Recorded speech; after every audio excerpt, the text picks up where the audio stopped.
Okay, it's Nick here again, talking about my little obsession with the bloody wood gas stove. What you see before you is a 10-kilogram bag of wood chips. Now, I bought this so I could do an experiment with a wood gas stove. Obviously this is the smallest units I could get. First thing I actually noticed about the wood chips is they're a lot smaller than I thought they would be. Wood pellets, sawdust pellets. And I got this because the wood gas stove, that's my cat having fun with the bag. The wood gas stove works purely upon sawdust, so I'll just show you that for scale against the chair. Alright. When the wood gas stove was run purely upon sawdust, the result was that it would have a total burn time of 17 minutes, of which the first 4 was just startup. Now I filled up the little wood gas stove with the pellets, and what I've done is I've got a layer of sawdust on the top. It's not ordinary sawdust, it's sawdust which I have waxed, which means I lit a candle and I poured the molten wax over the sawdust in there, thus creating an ignition mixture. Still got the same apparatus as before, steel windshield plus that weird gauzy thing, which I've folded down so it's lower, so we should have more flame touching the saucepan.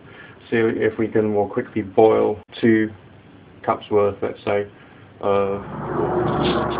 Okay, this is the wood gas camp stove in situ. That mixture, which is just sawdust which has been dripped with lots of wax, will provide enough heat to start the wood gas reaction. Unfortunately today's windy as heck, so we might be out, have a few problems. Okay, so far so kind of good.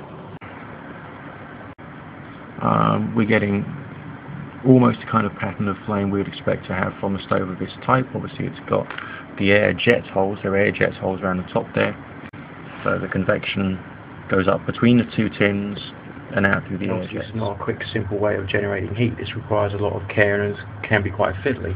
Obviously every single stove would have its own personality. Something funny about that sawdust I'd shoved on top, when I used the stick to move some of it out of the way and expose the wood underneath, the wood pellets underneath, to the actual fire itself.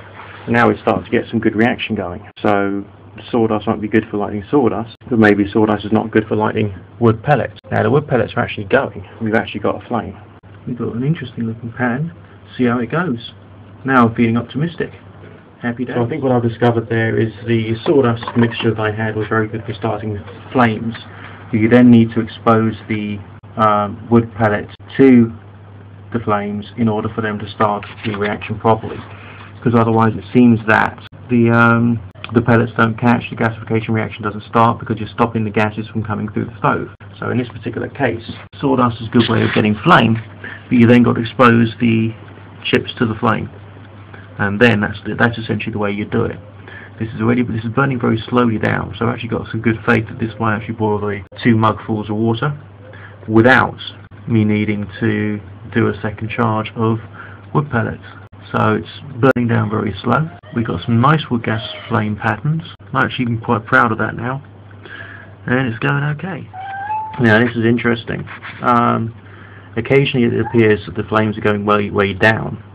And it seems like you need just to take a stick and stir up the top to allow more gases to come through, and also to ignite any unburned fuel. So there's ways in which you can increase the flame height just by stirring it and allowing more air to flow through and more stuff to come out. So it's actually quite fascinating. Love the flame pattern there. It's a nice flame pattern. I just wanted to show you how beautiful that flame pattern is right now. As you can see, it's all gas and it's all being heated. And it's all turning into flame because of the air vents, which means it's working perfectly.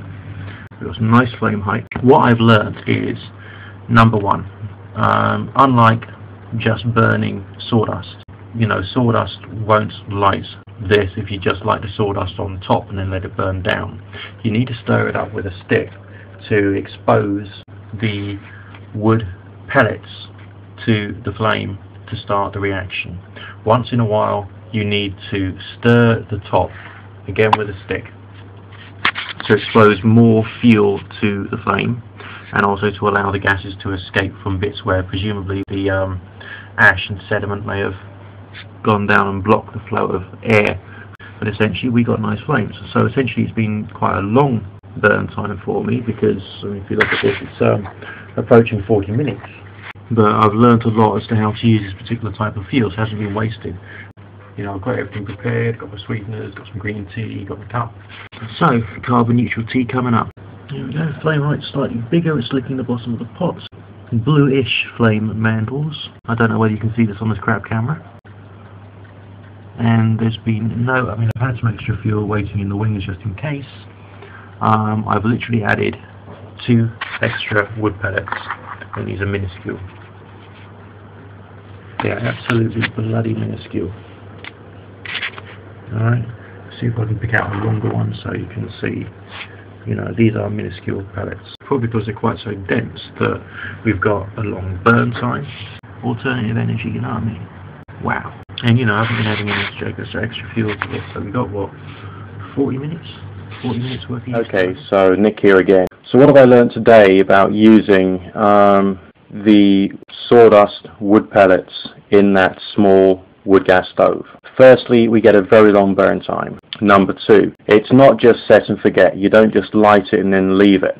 Now, I put this down to the fact that the wood pellets are very dense, and so it takes a certain quantity of temperature and effort to keep them going. So you do need to poke the fire occasionally to, number 1, remove any carbon and ash that might be preventing the updraft of air into the system, and also the gases to come out of it. So you do need to mind it as it goes. It's a very, very efficient use of the fuel. If you think about it, that 10 kilogram bag of fuel could last me like the whole year's worth of summer cooking.